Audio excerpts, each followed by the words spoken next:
In the Philippines, the dead are still being counted after Typhoon Haiyan struck the country with a force unlike any other. The Red Cross estimates more than 1,200 people have been killed so far and hundreds of thousands forced from their homes.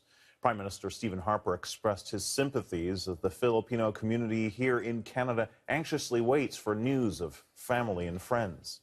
Arthi Pol has our story.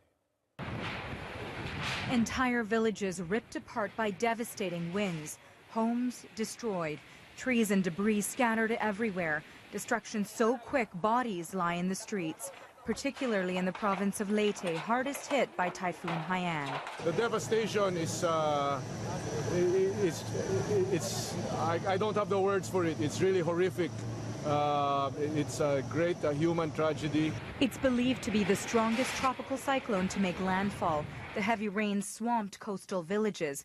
Rescue efforts are now underway.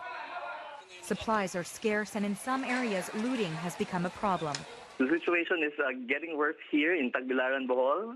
Lots of displaced families are still staying in makeshift tents, and some are in the evacuation centers. In the chaos, families were separated.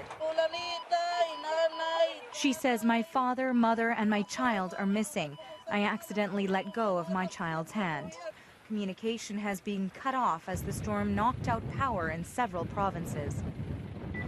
Filipino Canadians are desperately trying to get in touch with family too. It's impossible to reach Leyte. Mila Astorga Garcia started calling relatives there at 3 a.m. Friday morning. She still hasn't been able to speak with anyone in her home province.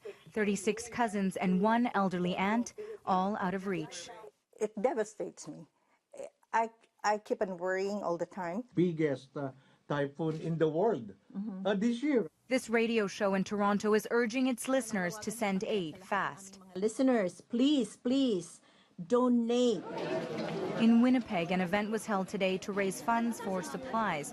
The Manitoba government has pledged $100,000 towards recovery efforts.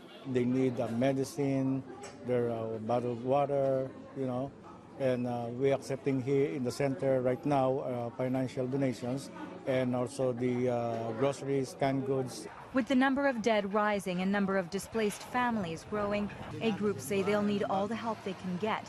Meanwhile, evacuations have already started in Vietnam as Typhoon Haiyan is headed that way. Arthi Pol, CBC News, Toronto.